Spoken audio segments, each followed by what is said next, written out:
en est reconnaissant de ce qu'il fait dans nos vies. Même si des fois, les jours passent et ne se ressemblent pas, en tout cas, le Seigneur prend soin de nous. Le psaume 117 nous dit « Louez l'Éternel, vous toutes les nations, célébrez-le, vous tous les peuples, car sa bonté pour nous est grande et sa fidélité durera toujours. Louez l'Éternel. » Lorsque tous les peuples de toutes les nations me loueront, ce sera le ciel sur la terre. Le royaume de Dieu aura été établi dans tous les lieux où s'exerce l'autorité et dans tous les cœurs. La louange fait fuir les ténèbres, les peurs et toute espèce d'opposition. C'est pourquoi, quand mon royaume sera venu et que Satan aura été lié pour 1000 ans, nous dit l'Apocalypse, ce monde sera un monde de louange et de sainteté consacré au Seigneur. Sache ce matin que tu peux avoir le ciel dans ton cœur et en toutes circonstances lorsque tu m'offres tes louanges. Mon peuple ne me loue pas encore assez.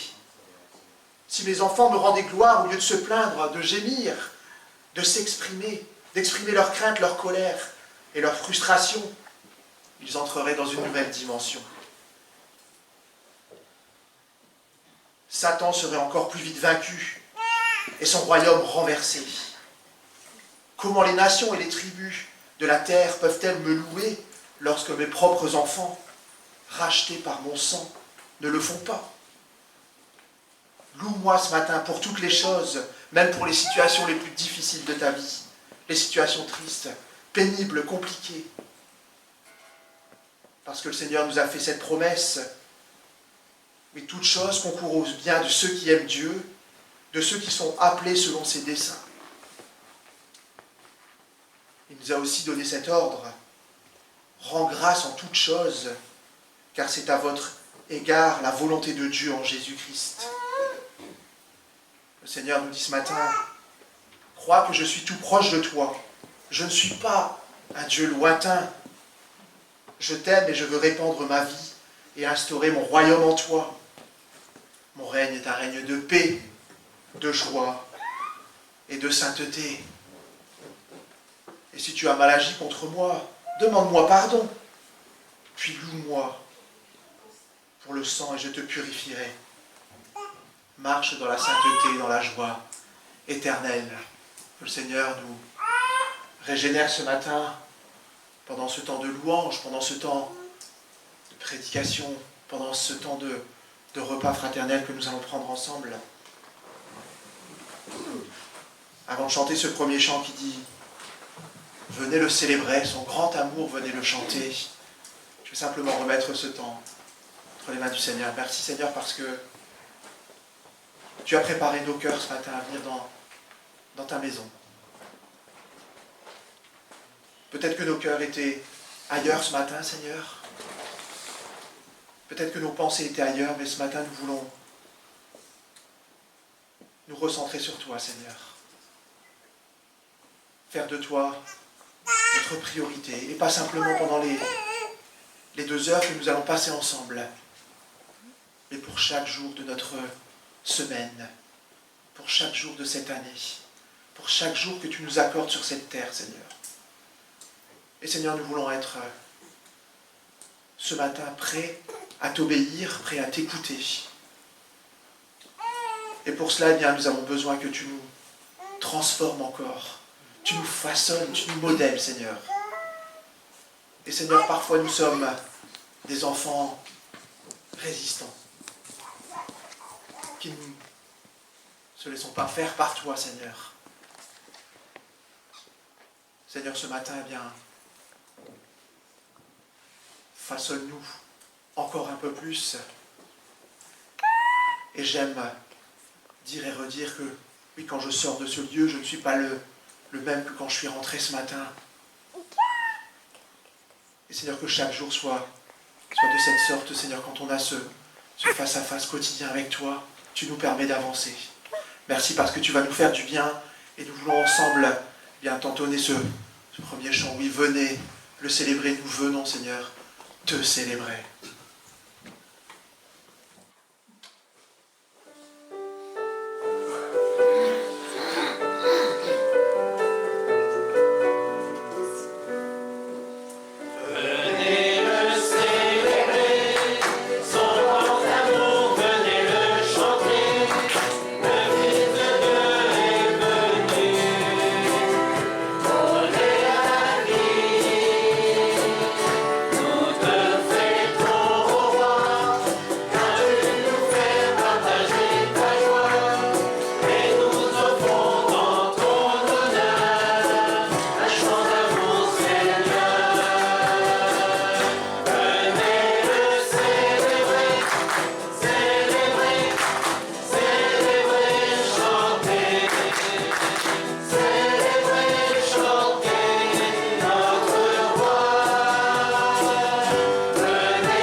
par des psaumes, par des hymnes, par des cantiques spirituels, chantant et célébrant de tout votre cœur les louanges du Seigneur.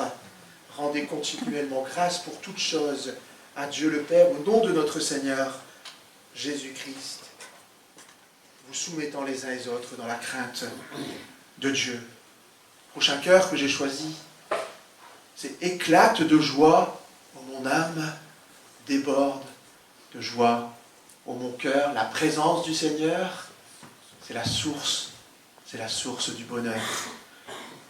Éclate, déborde de joie, ô mon cœur. Alors on va le chanter plusieurs fois.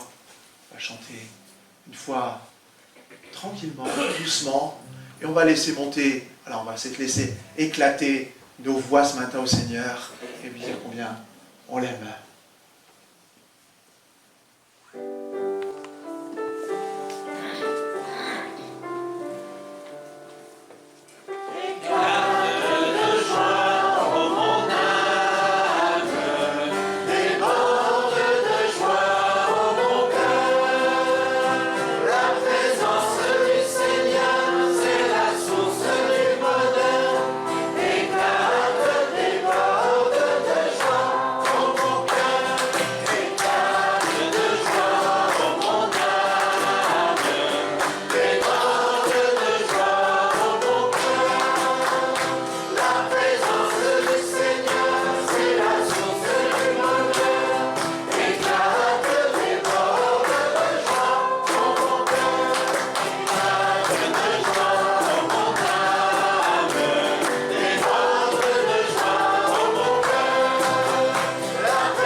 Déborder de joie ce matin pour toi.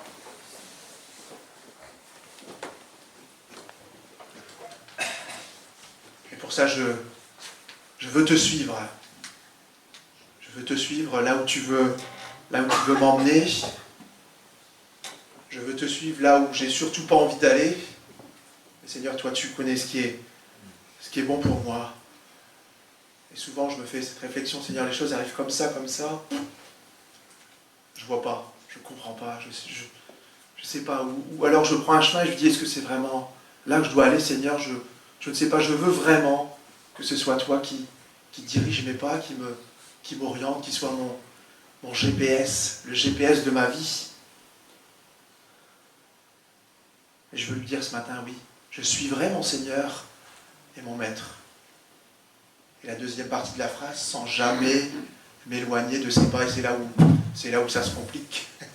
C'est là où ça se complique. Mais Seigneur, c'est là où j'ai besoin d'encore plus de ta présence dans ma vie. Je suivrai mon Seigneur et mon Maître.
Mais l'heure vient, et elle est déjà venue, où les vrais adorateurs adoreront le Père en esprit et en vérité, car ce sont là les adorateurs que le Père demande. Et je propose qu'on adore, qu'on loue le Seigneur là sur sa chaise, debout, à haute voix, dans le plus secret de son cœur. On aime se dire, je vais faire un tête-à-tête, un cœur à cœur, comme dit si bien notre frère Léo avec le Seigneur. On puisse maintenant bien laisser couler ce que nous avons sur le cœur pour notre Seigneur. Et après quoi nous chanterons ce chant, une vase d'argile.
Debout et on va chanter le prochain chant qui dit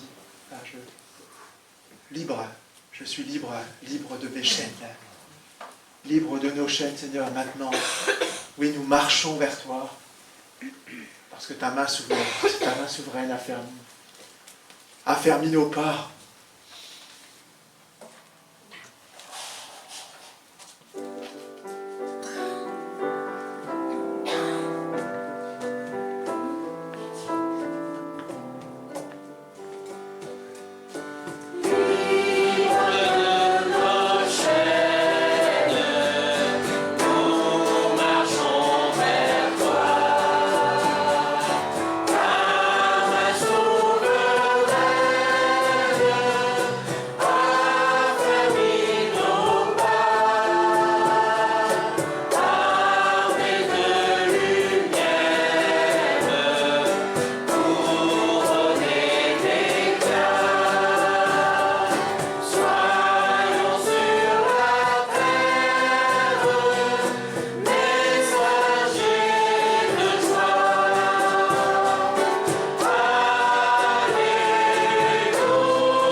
souffre avec moi comme un bon soldat de Jésus-Christ. Il n'est pas de soldat qui s'embarrasse des affaires de la vie, s'il veut plaire à celui qui l'a enrôlé. Et l'athlète n'est pas couronné s'il n'a pas combattu suivant les règles. Seigneur, nous voulons vraiment être des disciples, des témoins ce matin encore. Et Seigneur, nous allons nous approcher tranquillement de ce repas fraternel que nous allons partager ensemble avec tous ceux et celles qui se sont donnés pleinement à Jésus-Christ. Et avant de laisser la place à mon frère pour présenter ces éléments, eh bien, je propose qu'on chante ce chant qui va s'afficher et qui, j'ai rien à rajouter. Pour moi, il n'y a pas d'autres chants qui parlent davantage de ce que le Seigneur a accompli pour moi ce matin. Quand j'ai vu tes mains, quand j'ai vu tes mains percer, ton sang couler. On va le chanter, ça vaut 10 000 discours. Et ensuite, je laisserai la place à Alex.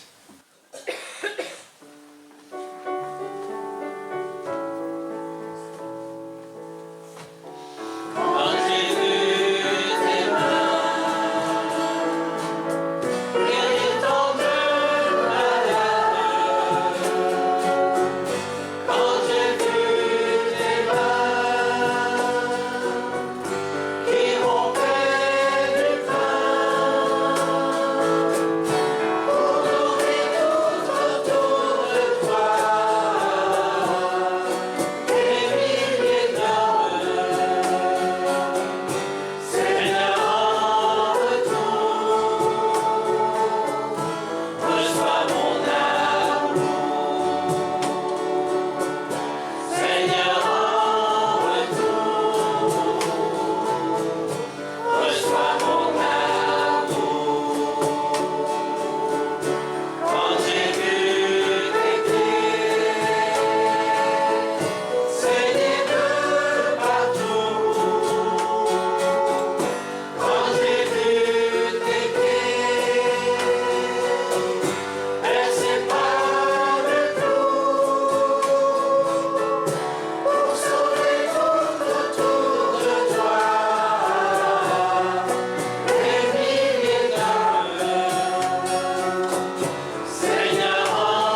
Bonjour.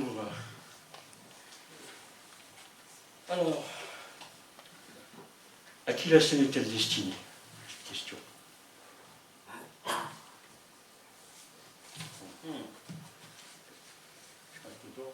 Voilà. À qui la scène est-elle destinée? Si on connaît un peu la parole de Dieu, on se rendra compte que c'est destiné aux enfants de Dieu, à personne d'autre. Voilà. La Sainte Seine n'a pas été instituée pour tous, mais uniquement pour les croyants, pour ceux qui comprennent ce que Christ a accompli à la croix, c'est-à-dire son sacrifice. Oui, voilà. Alors je vais lire quelques textes. Je ne vais pas faire long parce que j'ai lu quelques textes, et les textes sont parlants par eux-mêmes, mais voilà, je les ai placés dans un certain ordre. Le texte biblique, c'est l'institution de la Sainte Seine. On connaît tous 1 Corinthiens 11, versets 23-27. Alors si on écoute bien et si on lit bien, c'est très parlant. Parce que dit l'apôtre Paul aux Corinthiens, et voilà, car moi j'ai reçu du Seigneur ce que je vous ai transmis. Le Seigneur Jésus, dans la nuit où il fut livré, prit du pain, et après avoir rendu grâce, le remplit, et disant, ceci est mon corps, qui est pour vous. Faites ceci en mémoire de moi. De même, après avoir soupé, il prit la coupe et dit, cette coupe est la nouvelle alliance en mon sang. Faites ceci en mémoire de moi, toutes les fois que vous en boirez. Car toutes les fois que vous mangerez ce pain et que vous buvez cette coupe, vous annoncez la mort du Seigneur jusqu'à ce qu'il vienne. Alors Jésus, quand il a institué la scène, c'était lors de la Pâque juive, qui rappelait la sortie d'Égypte, la libération du peuple d'Égypte, voilà, qui avait été esclave pendant des centaines d'années. Et donc ce jour-là, ils avaient sacrifié un agneau, et toutes les familles devaient rester dans la maison, prêtes à partir. Et sur chaque fronteau de la maison, je dis ça de mémoire, voilà, chaque fronteau de la maison, il y avait le sang de l'agneau qui avait été badigeonné. Et tous ceux qui étaient dans la maison n'étaient pas condamnés. Et tous ceux qui étaient extérieurs de la maison mourraient. Alors ça me fait penser à une petite histoire, c'est Marc Devers qui racontait ça, voilà, un pasteur. Il disait, il y a deux personnes dans une maison, David et Samuel qui sont là. Il y en a un qui craint, il dit, oui, mais moi, la mort va passer, et est-ce que tu es sûr qu'on va être protégé? Il dit à Samuel dit, bah oui, le sang est sur la porte, Dieu a fait la promesse, donc il n'y a pas de problème. Mais il dit, mais c'est sûr que ça va marcher. Il dit, bah, tu es sous le sang, tu es dans la maison avec moi, tu es sous le sang. Donc tu n'as rien à craindre. Voilà.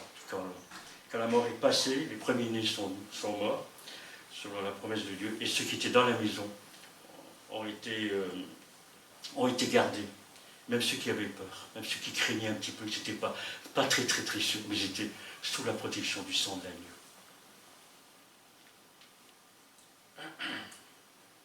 Voilà, enfin, pour rappeler un peu cela. C'est pourquoi celui qui mangera le pain et boira la coupe du Seigneur indignement sera coupable envers le corps et le sang du Seigneur. Je reviendrai peut-être par la suite. Alors, deuxième point, la scène du Seigneur est un signe et un sceau en même temps. On voit ça dans Matthieu et dans 1 Corinthiens. Je vais lire Matthieu 26, versets 26 à 27.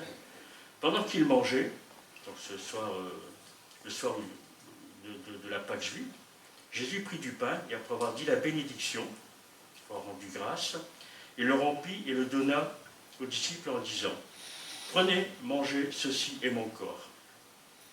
Ensuite, l'apôtre Paul dira aux Corinthiens, chapitre 10, verset 16 de la première épître, la coupe des bénédictions que nous bénissons n'est-elle pas la communion au sang de Christ?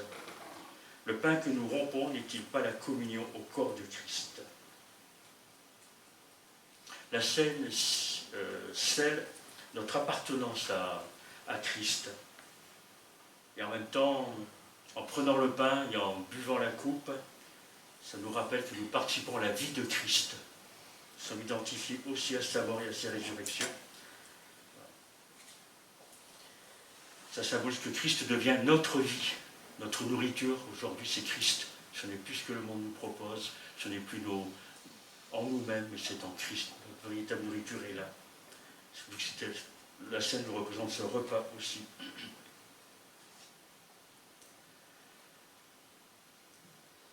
La scène est comme un acte de profession de foi aussi. Car toutes les fois que vous mangez ce pain et que vous buvez cette coupe, vous annoncez la mort du Seigneur jusqu'à ce qu'il vienne. 1 Corinthiens 11, verset 26. Alors, en prenant la scène, en prenant le pain et le vin, nous attestons que Christ est mort pour nous. C'est un témoignage public.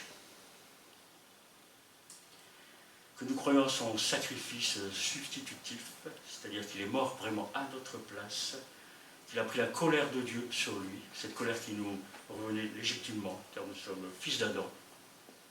Donc nous sommes au bénéfice de la condamnation et de la mort. Mais en Christ, nous sommes au bénéfice de sa vie désormais. Alors nous attestons que nous croyons à ce sacrifice, nous croyons qu'il est vraiment ressuscité, qu'il a été élevé en gloire et qu'il reviendra pour juger les rebelles. On va sur l'Épître aux Thessaloniciens. Voilà, c'est un acte de profession de foi. Nous croyons tout cela. Si nous prenons la scène, c'est parce que nous croyons ces choses. Alors, c'est aussi cette participation, c'est un examen de soi. On s'examine. Je reviens à ce que disait l'apôtre Paul. C'est pourquoi celui qui mangera le pain et boira la coupe du Seigneur indignement sera coupable envers le corps et le sang du Seigneur. Donc nous sommes invités à nous examiner, que chacun donc s'examine soi-même, et qu'ainsi qu'il mange du pain et boit de la coupe. Car celui qui mange et boit sans discerner le corps du Seigneur mange et boit un jugement contre lui-même. Quand l'apôtre Paul écrit ça, dans l'église de Corinthe, il y avait des factions, il y avait des petites divisions qui se réclamaient de tel prédicateur, de ceci, d'un autre prédicateur ou pas, ou d'autres. Hein. Si on lit les textes, certains se réclamaient de l'apôtre Pierre, d'autres d'Apollos, d'autres de Paul. Aujourd'hui, on peut se réclamer de Tacite Internet qui est vachement mieux que l'autre parce qu'il est plus biblique, l'autre il est moins biblique, on peut se réclamer de ces choses-là et se chamailler sur ces choses-là entre nous. Les Corinthiens méprisaient justement quand ils se réunissaient au corps de Christ en mangeant, en buvant, c'est-à-dire à l'époque ils se retrouvaient ensemble, ils faisaient des agapes, comme on fait régulièrement chez nous. Et certains qui étaient plus riches mangeaient bien à leur faim, tandis que le frère à côté qui était affamé, il était là aussi, mais voilà, il mourait quasiment de faim, je dirais. Enfin, il y avait un mépris des frères et des sœurs. Et en se comportant comme ça, il méprisait le corps de Christ. Et là, Dieu intervient par lui-même. Si l'Église n'intervient pas par elle-même, ailleurs il a dit, si vous jugez vous-même, vous ne serez pas jugés. Donc le Seigneur a dû intervenir radicalement dans cette communauté. Donc c'est pour ça qu'il y avait des morts et des malades. Donc c'est assez important. Bon, je le rappelle parce que ça fait partie des textes à lire. Ça fait sérieux, ça peut faire peur. Mais il n'y a pas besoin d'avoir peur. Parce que si on est indigne, on peut s'approcher du Seigneur dans la repentance, se tourner vers lui et se réconcilier avec notre Dieu, sans problème. Je demanderai à Franck de m'accompagner aussi dans la distribution des éléments. Mais avant ça, je vais prier le Seigneur qu'il nous bénisse pendant ce temps. Et en même temps que ce soit un temps de réflexion, qu'on renouvelle notre profession de foi, comme on l'a dit, qu'on renouvelle notre engagement avec le Seigneur, qu'on sonde nos cœurs aussi. Hein, dans les psaumes, il dit « Seigneur, sonde mon cœur et mes reins, vois si je suis sur une mauvaise voie ». Voilà, c'est à cela que nous sommes appelés ce matin pendant la scène. Seigneur, notre Dieu, nous voulons nous placer ensemble devant toi, nous, ton peuple, t'es racheté. Parce que tu as fait l'ultime sacrifice. Ce n'est pas un évangile au rabais que tu nous as offert, Seigneur. C'est ta vie, la vie même du Fils de Dieu, du Fils très saint. Même les démons s'inclinaient, disaient, tu es le saint de Dieu. Et Seigneur, nous voulons reconnaître entre nous encore ce matin et le proclamer que tu es le saint de Dieu, tu es celui qui est venu, celui qui a été envoyé par le Père pour nous sauver, pour faire de nous ton peuple, nous rassembler en un seul corps. Seigneur, pardonne-nous si nous sommes vraiment bien souvent loin de cette vision parfaite que tu veux pour chacun d'entre nous. Et dans ta grâce, ton amour, tu nous pardonnes et tu nous purifies par ce sang précieux qui a coulé à la croix. Merci pour cette grâce que tu nous fais, Seigneur, pour ce privilège, ce cadeau que tu nous as fait en Jésus-Christ, Père. Amen. Amen.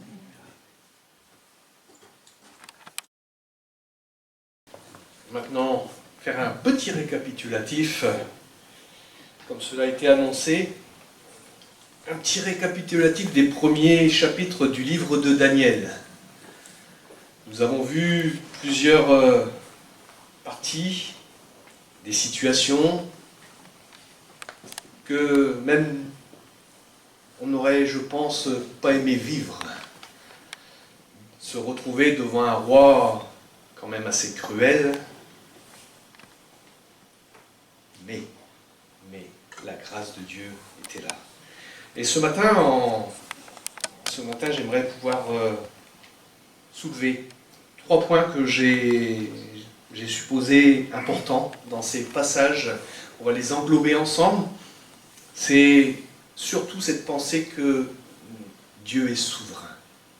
La souveraineté de Dieu dans ces passages que nous avons pu lire. Ensuite, des hommes de foi. On peut parler quelque part un peu de résidus fidèles à Dieu. Ces hommes qui sont restés fidèles malgré toute opposition, et malgré ce qu'ils avaient pu vivre, ce déracinement et autres, mais on en parlera tout à l'heure. Et ensuite, Dieu est aussi le Dieu de grâce pour tous les peuples. Dieu cherche à sauver tous les hommes sans distinction. Sans distinction. La souveraineté de Dieu peut parfois être pour les croyants quelque chose de difficile à comprendre et à réaliser.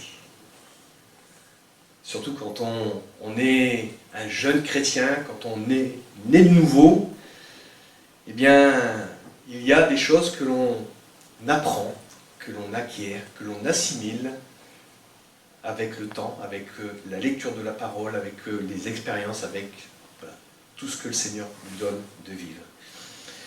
De mon côté, là, quand je méditais sur ce livre, j'ai fait une recherche sur la Bible Online, outil très intéressant puisqu'il nous permet de trouver des références, des mots très facilement. Et j'ai cherché les mots parmi les nations. Dans la première partie des Écritures, c'est-à-dire dans l'Ancien Testament, il apparaît 64 fois dans la version seconde, et parfois plusieurs fois dans le même livre. On les trouve dans Lévitique, 2 Samuel, 1 Chronique, Néhémie, Psaume, Ésaïe, Jérémie, Lamentation, Ézéchiel, Osée, Joël, Abdias, Michée, Habacuc et Zacharie. Et quand on lit ces différents textes, eh bien, tour à tour, on a soit l'idée de jugement et le principe d'offre de la grâce des nations. Cette grâce qui est offerte. C'est ce que nous entreapercevons aussi au travers du livre de Daniel. Dieu avait prévenu son peuple, pour faire une petite rétrospective, vous faites ça, il vous arrivera ça. Si vous faites ça, eh bien, ça sera comme ça. Dieu est prescient, ne l'oublions pas. Et donc, il avait prévenu son peuple de ce qu'il arriverait s'il se détournait de lui, s'il se détournait du Dieu vivant. La prescience parfaite de Dieu révèle de façon incontestable l'infaillibilité de sa parole. La déportation et la dispersion parmi les nations, dont celle de Babylone, des Babyloniens, fait pleinement partie du plan divin, car même au sein des peuples païens, l'Éternel Dieu manifeste non seulement sa puissance, mais aussi sa grâce. Dans un autre registre, la souveraineté de Dieu, comme le définit le dictionnaire Larousse, c'est le pouvoir qui l'emporte sur les autres. C'est une domination, mais sans partage. c'est aussi l'omnipotence et la toute-puissance. Et dans le caractère, c'est une autonomie et une indépendance totale. Alors comment est-ce que je perçois la souveraineté de Dieu aujourd'hui dans ma vie? Cette notion de souveraineté fait partie des attributs de la perfection divine. Dieu nous offre, et ça c'est une grâce merveilleuse, Dieu nous offre la grâce de devenir le souverain parfait de notre vie. Rendez-vous compte, il veut être le souverain parfait dans notre vie. Mais la question qui peut se poser à chacun de nous ce matin, c'est: suis-je prêt à laisser toute l'autorité, toute souveraineté à Dieu dans ma vie? Est-ce que je suis prêt à cela? Question que je vous envoie, et aussi que quand je méditais ces passages et que je réfléchissais à ce partage, je me la suis posée aussi. Parce que je suis comme vous, et nous sommes tous des pécheurs qui ont besoin de s'en remettre pleinement et de s'abandonner. Et je prendrai simplement cet exemple quand Jean dit « il faut qu'il croisse et que je diminue ». Il faut qu'il croisse en connaissance dans ma vie et que moi-même, le moi, la partie charnelle, diminue jusqu'à ne plus être du tout. Je resterai avec 2 yeux, 2 oreilles, une bouche, un nez, mais le comportement, le cœur, l'action seront complètement transformés. Pour cela, voyons ensemble ce que Dieu nous révèle dans sa parole. Jésus-Christ, c'est une expression, pas une expression, c'est un nom, qui est aussi appelé Sauveur. Sauveur, 24 fois dans le Nouveau Testament. Et là, vous allez comprendre où je veux en venir. Et Jésus-Christ comme Seigneur, 433 fois dans le Nouveau Testament. Je pense qu'il y a là tout un message. Il y a là un point fondamental. Certes, nous avons besoin d'un sauveur, mais une fois sauvés, nous avons besoin de recevoir la seigneurie de Christ dans nos vies. Tout comme le mot chrétien n'est utilisé que 2 fois, à contrario du mot disciple, que l'on trouve 268 fois dans le Nouveau Testament. Et j'ai voulu chercher, creuser, et en regardant le mot disciple, et là nous sommes dans le Nouveau Testament, donc c'est du grec. Le mot disciple en grec, c'est mathetes. Désigne celui qui suit de plus en plus près un maître. Ceux qui mettent toute leur attention à suivre Jésus-Christ. Et la première partie de ce mot mathetes, c'est math, qui implique un effort mental nécessaire pour penser ou concevoir, comprendre quelque chose au travers d'eux. Être disciple, je vais chercher la suite, c'est l'écoute, la réception et la mise en pratique de la parole de Dieu, comme ce fut le cas des 4 jeunes gens déracinés du pays promis. Ce qui nous amène au 2e point, que je pense essentiel aussi, c'est chercher à être des hommes de foi, comme Daniel et ses compagnons. C'est comme on pourrait le dire, contre vents et marées. Ces jeunes juifs, ils ont tenu ferme. Ces jeunes nobles juifs avaient les lois de Dieu dans leur cœur. Leur piété fut aussi un puissant témoignage auprès du roi païen et cruel qu'était Nebuchadnezzar. Des hommes fermes, dans leur foi et dans leur résolution, ne laissant aucune place aux compromis douteux ou parfois aux injonctions fallacieuses des hommes qui cherchaient à leur nuire. Pourquoi pouvaient-ils être fermes et résolus dans leur foi? C'est la question que l'on pourrait se poser ce matin. Et la réponse, je pense qu'elle est d'une simplicité spirituelle énorme. Parce que là, il y a tout un travail et tout un ensemble de faits qui fait que nous pouvons être comme ça dans simplement le fait que l'on trouve la réponse dans la relation qu'ils avaient avec l'Éternel Dieu. Ils avaient une relation. Oui, la foi est avant tout une relation avec le Dieu vivant et vrai. Alors là, on va repasser dans l'Ancien Testament. Le mot foi, en termes tels que, n'existe pas. Puisque ce sont trois mots différents qui sont, dans notre langage français, malheureusement, traduits par foi en français. En premier, il y a le mot émouna. Et ce mot donne l'image, l'idée d'une disposition intérieure, une écoute. On pourrait dire nourri et soutenu par la nourriture que l'on reçoit. Là, j'ai mis entre guillemets la parole. En deuxième, il y a le mot émoun. C'est une confiance en l'autre, un dialogue.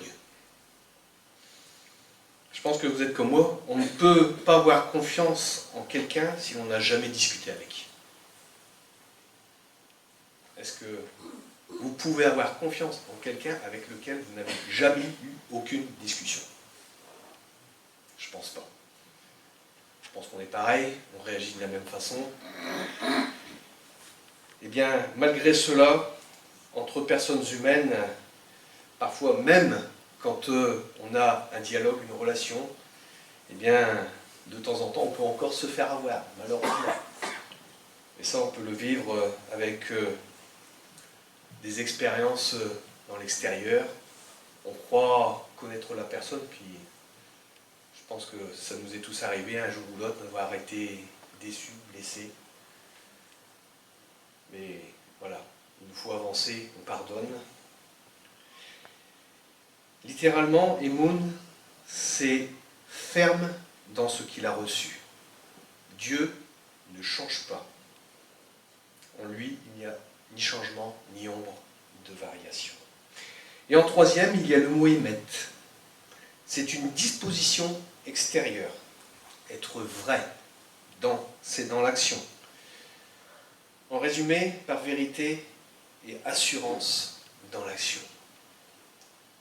Dans le cœur de Daniel et ses amis, il y avait ces trois axes de la foi. Avons-nous ce matin cette disposition intérieure d'écoute de la parole de Dieu comme nourriture spirituelle suffisante qui nous est nécessaire pour grandir à la stature parfaite de Christ? De même, comme nous avons pu le voir ensemble, ces 4 jeunes juifs avaient une pleine confiance en leur Dieu et vivaient cela sans compromis. C'est-à-dire que même au travers de l'épreuve qu'ils vivaient, eh bien, ils restaient fermes. Je prends simplement ce texte, chapitre 6 du livre de Daniel, au verset 10. « Lorsque Daniel sut que le décret était écrit, il se retira dans sa maison où les fenêtres de la chambre supérieure étaient ouvertes dans la direction de Jérusalem. Et 3 fois le jour, il se mettait à genoux. Il priait et il louait son Dieu comme il le faisait auparavant. 3 fois le jour. On y voit là toute une fidélité de relation de Daniel avec son Dieu. Là, il nous est parlé de Daniel, mais je pense que c'est, je vais les appeler collègues, ceux qui étaient avec lui dans cette déportation, eh bien, avaient la même disposition de cœur. Ils connaissaient leur Dieu. Et malgré cette interdiction, eh bien, ils continuaient, ils persévéraient.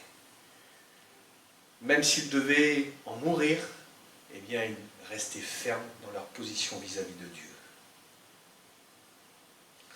Enfin, cette écoute et cette confiance en Dieu les a amenés à être vrais dans l'action, car ils avaient l'assurance que l'Éternel Dieu qu'ils servaient avec ferveur était avec eux-mêmes. Et ça, c'est ce que l'on a vu aussi dans la fournaise. Dieu est avec nous dans nos fournaises.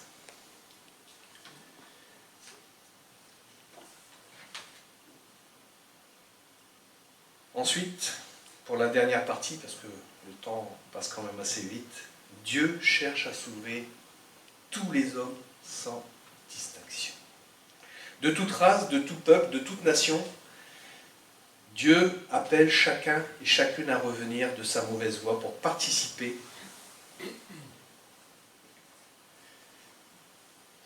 à sa gloire, tout simplement.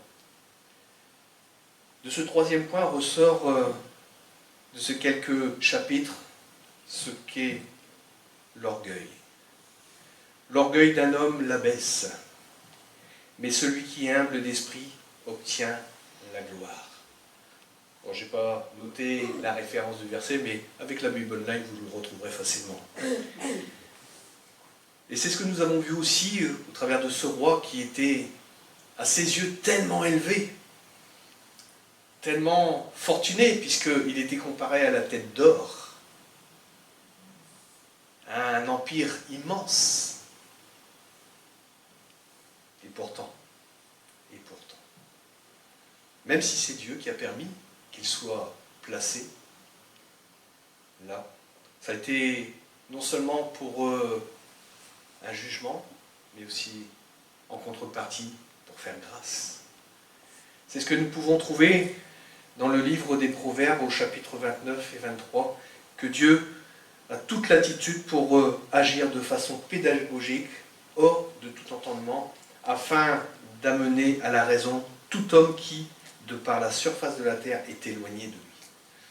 On ne peut pas imaginer ce matin toutes les circonstances, tous les moyens, il n'y a pas de mots même qui pourraient exprimer ça, dont le Seigneur se sert pour appeler, pour parler au cœur des hommes. Chacun de nous, frères et sœurs en Christ, nous sommes dans ce monde. Mais si nous sommes dans ce monde, si le Seigneur nous laisse dans ce monde, malgré que nous sommes sauvés par grâce, c'est qu'il y a un but, il y a une raison. Nous sommes des porteurs de la glorieuse grâce qui nous a été donnée en Jésus-Christ. Tout comme ces jeunes nobles déracinés de leur pays, leur témoignage fut, on peut le dire, remarquable. Remarquable, c'est qui peut être remarqué. Je pense que c'est assez simple, mais ça a été vrai. Et qu'il en soit ainsi pour chacun de nous, à commencer par notre famille. Cette admirable lumière que Dieu a accepté de mettre en toi, en moi, c'est comme prendre un vase d'usage vil pour en faire un vase d'honneur, un vase de gloire. Nous n'avons pas à copier les orientations du monde, mais bien au contraire. Être fidèles, des fidèles témoins de ce que Dieu est capable de faire dans ma vie, dans ta vie. Oui, notre Dieu est patient, toujours disposé à accorder son plein pardon à celui qui se repent. Et sa justice, quand elle s'oppose aux orgueilleux. Maintenant a lieu le jugement de ce monde, maintenant le prince de ce monde sera jeté dehors. C'est ce que nous lisons dans l'Évangile. Et dans Jean chapitre 12, verset 31, nous pouvons lire aussi ces paroles de Jésus. « Et moi, quand j'aurai été élevé de la terre, j'attirerai tout. J'attire. » C'est-à-dire qu'il offre, il proclame maintenant cette attirance, cette propagation de la parole, de l'évangile, eh bien, il y a un choix à faire. Oui, non. Comme je l'ai entendu pas très longtemps encore, la neutralité devant Dieu, ça n'existe pas. On ne peut pas être neutre. Soit tu es avec Dieu, soit tu es contre Dieu. En finalité, Dieu nous place devant un choix, comme nous le dit ce passage des Écritures. Je prends aujourd'hui à témoin contre vous le ciel et la terre. J'ai mis devant toi la vie et la mort, la bénédiction et la malédiction. Choisis la vie afin que tu vives, toi et ta postérité, pour aimer l'Éternel ton Dieu, pour obéir à sa voix et pour t'attacher à lui. Car de cela dépend ta vie et la prolongation de tes jours. Et c'est ainsi que tu pourras demeurer dans le pays que l'Éternel a juré de donner à tes pères, Abraham, Isaac, Jacob. Choisis la vie et non la mort. L'Éternel Dieu, encore ce matin, nous invite, et invite aussi chaque croyant en particulier à vivre l'Évangile dans tous les domaines de nos vies, et pour que le Saint-Esprit fasse émaner de nous ce témoignage glorieux du salut par la grâce. Cette grâce se trouve premièrement à la croix, pour y déposer chaque aspect de notre vie qui n'est pas en conformité avec la sainteté et la seigneurie de Christ. Alors, pour conclure ce matin, puissions-nous être encouragés ce matin, encore par la patience et la bonté de notre Dieu. Soyons des Daniel, soyons des Shadrach, Meshach ou Abednego, dans leur désir de plaire à Dieu, quoi qu'il en coûte, et qu'au travers de cette volonté de vivre à l'image, on va dire, de la grâce et de la seigneurie de notre Seigneur Jésus-Christ, eh bien, nous puissions faire émaner et attirer. Nous sommes le sel, comme le dit le Seigneur, nous sommes le sel de cette terre. Si on perd notre saveur, que va-t-on faire de nous? Si tu perds cette saveur, mon frère, ma sœur, que restera-t-il?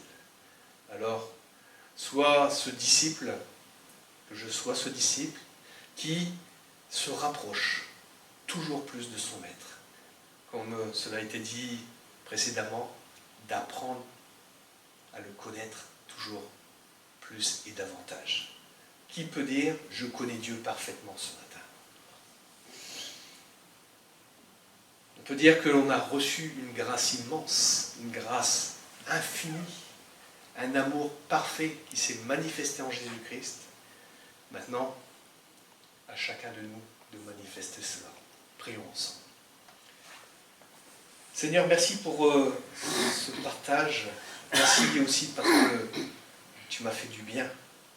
Tu nous as fait du bien et nous savons qu'au travers de nos lectures, quand nous ouvrons ta parole, tu es celui qui sait parler à nos cœurs. Mais aussi, tu sais aussi nous permettre, parce que c'est toi qui crées en nous, par le Saint-Esprit, le vouloir et le faire. Seigneur, tu connais ce que nous sommes, chacun en particulier. Je te prie, Seigneur, d'éloigner de mon cœur, de moi-même, tout ce qui n'est pas de toi, tout ce qui n'est encore, qui n'a pas été sanctifié. Mais Seigneur, je te prie, Seigneur, d'être auprès de mes frères et sœurs, mais aussi dans ce monde, une lumière. Cette lumière qui va émaner la paix, l'amour, la joie et les fruits de l'esprit. Seigneur, fais du bien à chacun de nous et vraiment que ta parole maintenant se grave en chacun de nos cœurs pour ta gloire, Père. Au nom de Jésus. Merci. Amen. Amen. Je laisse la place à votre frère Franck.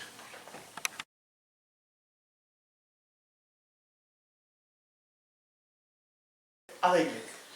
Cette semaine. On peut faire une course, hein, si vous voulez, on peut se remettre. Une course, si vous êtes prêts. Lundi, groupe de dames chez Chantal, au programme, il n'y a pas de cours. Non, il n'y en a pas. Elle me dit, non, je ne peux pas, j'ai footing. Elle s'échauffe pour l'année prochaine. Non, c'est le temps des vacances, et peut-être que c'est un temps. Oui. Il n'y a pas, Les vous n'êtes dames pas sont suffisamment. pas... Bon, eh ben, on efface, on passe, prochaine date vous sera donnée au fur et à mesure. Réunion prière, mercredi à 19h30. En voiture, en courant aussi, en marchant, et toutes les possibilités. Week-end prochain. Au week-end avec Alan Kyle. Vous connaissez? Pas spécialement. Alan Kyle et Valérie, forcément. Non, on ne sera pas là. Bon, bah, j'ai des bêtises, il fallait que je le dise. Bon, en tout cas, Alan sera avec nous. 22 avril 2023 à partir de 16h. Donc c'est le samedi, moment convivial d'accueil. Apporter des gâteaux, des jus de fruits et je pense que je te passerai la main après. 18h, groupe de jeunes. De jeunes avec un nouveau jeune, avec Alan, qui va sûrement prendre les choses en main. Dimanche 23 à 10h, le culte. À midi, le repas fraternel. Et à 14h, la bénédiction pour Sylvie et Jean. Voilà. Et réunion finale 14h30, un moment voilà, bien sympathique et bien béni. Est-ce que tu veux rajouter quelque chose maintenant, Nathalie, ou pas sur ça? Non, c'est tout bon. Donc des gâteaux, des boissons, des gâteaux. Tout est sur .org, arrobase, etc. dans le reflet. Je te laisse la place, Nathalie.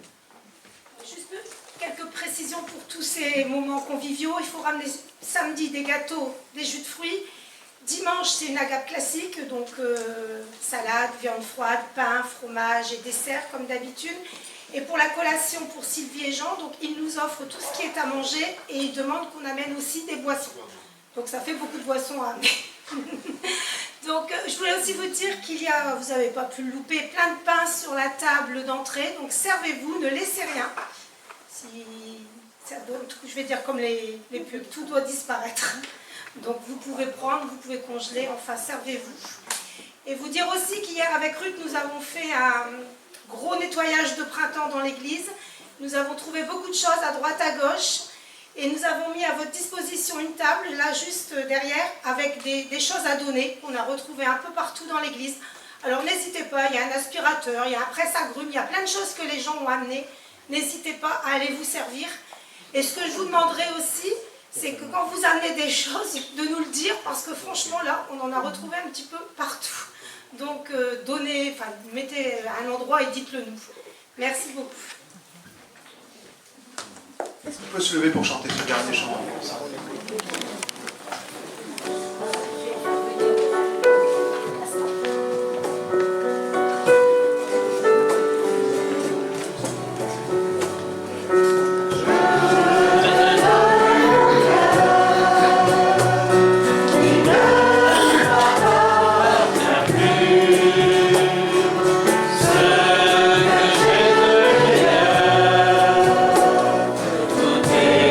Pour toi, Jésus.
Amen.